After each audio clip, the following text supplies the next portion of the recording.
Well, good evening and welcome to Tucker Carlson tonight. It's been 4 days since one of the biggest mass shootings in history. Most people still have more questions than answers about the gunman and particularly his motive. But if you've been watching any of the late-night comedy shows or certain cable news outlets, you know those mysteries have been solved already. According to them, the real perpetrators are law-abiding gun owners and the organizations that represent them. Not an overstatement. Watch this. Do you feel like they're complicit, the GOP, the NRA, in the gun epidemic we're seeing in America? Of course they are. Of course they are. Break from the NRA, which is making things worse, and work with us to get something done. Let's face it, the reason we don't have gun safety measures in the United States today is because of the NRA. Well, Chris Cox is the executive director of the NRA Institute for Legislative Action, and he joins us on the set tonight. How do you feel when you see that, Chris? You watch 58 people murdered in public, and then you see yourself personally blamed for those murders. Tucker, the American people are struggling. They're grieving. And so are the 5 million men and women of the National Rifle Association. The truth is that there are NRA members at that concert. There were NRA members shot at that concert and NRA members murdered at that concert. So the American people are looking for answers, and so are we. So the NRA that was blamed for the shootings, was the shooter himself an NRA member? Have you checked? Of course not. And that's the one thing that's consistent, is they blame the one organization whose members don't commit the crimes. Huh. So you know that for certain? Yes. Okay. Then why are people blaming you? What's the agenda, do you think? Well, you know, the agenda, Dianne Feinstein said it herself when she said if I had 51 votes, Mr. and Miss America, turn them all in, that's what she would do. And look, there are legitimate questions. Turn them all in, meaning turn your guns in. Turn your guns in. And right now, the American people are looking for answers, but the American people are also looking for their Second Amendment. They're looking for Congress to respect the Second Amendment, and that's why we're calling on Congress to do something. Let ATF do their job, and Congress needs to do their job. Allow good, honest people the ability to defend themselves, pass reforms like National Right to Carry Reciprocity, and then have a broader conversation about what we can do to keep people safer. Because if we go down this road of gun control, we can look at it.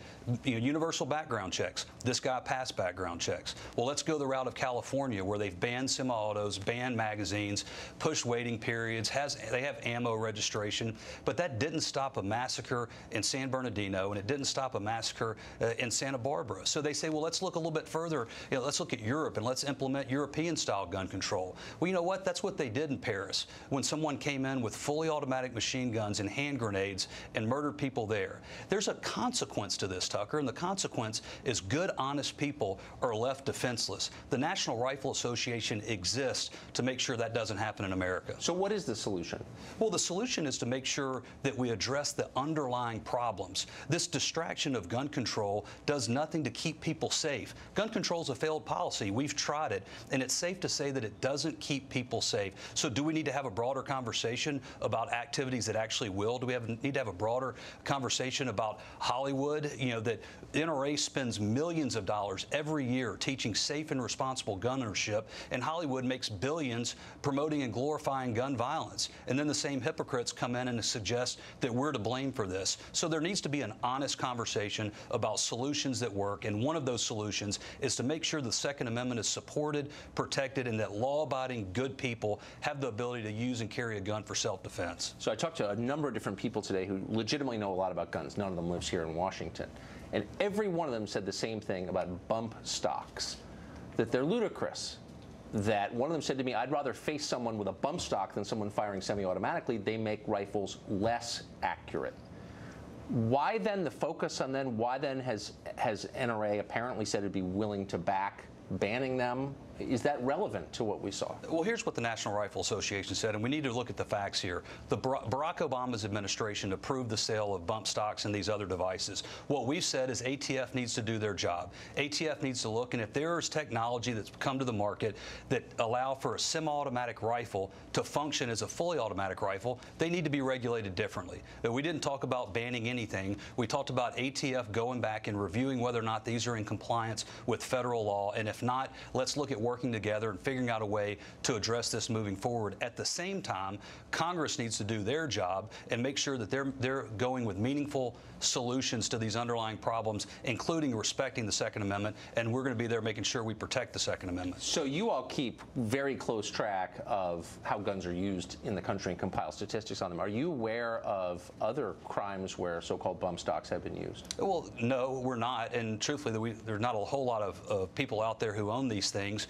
but again, it gets away from the broader conversation. This conversation about gun control is intentional. Dianne Feinstein's desperate to move the conversation towards gun control and away from Congress's failure and the last administration's failure to keep people safe. Now is the time that the American people want answers. We want to be part of that. We want to be part of a constructive conversation, but part of that conversation has to be not only respecting the rights of law-abiding people, acknowledging that law-abiding people aren't the ones out there causing problems, and making sure that law-abiding people have the right to defend themselves. That's what the Second Amendment's all about, and that's what we're here for. So here's a sincere, totally sincere and non-political question. We're about the same age. Shootings like this did not occur when we were kids, same country. What has changed? What is this about? Why are we seeing these? Tucker, that's a conversation that's happening at dinner tables and in living rooms all over the country. I'm sure it's happened in yours. It's certainly happened in mine. And I don't know the answer. And I think we need to look at the broader conversation and have a broader conversation about a violent culture, about what's happened with gratuitous violence out of Hollywood, what's happened with prescription drugs. I don't know the answer to these things, but we certainly need to look at all of these areas while at the same time recognizing and being honest enough with one another that if we've tried something and it's failed, it's time to move on. We've banned semi-automatics in this country for 10 years. We banned high-capacity magazines. Bill Clinton's own Justice Department said it had no impact on crime. So let's be honest enough with one another and trust the American people to have an honest conversation. Let's work together, have Congress do their job. And on these side issues, if ATF needs to look at something that functions as a fully automatic weapon, they're the ones who approved it. They need to look at it. That's not what the National Rifle Association's focused on. We're focused on keeping Congress out of Second Amendment freedoms, keeping Congress focused on expanding the rights of law-abiding people to protect themselves and their families. That's what the American people want, and that's what the National Rifle Association wants. Chris Cox, thanks for joining us tonight. Thanks, Tucker. Appreciate it.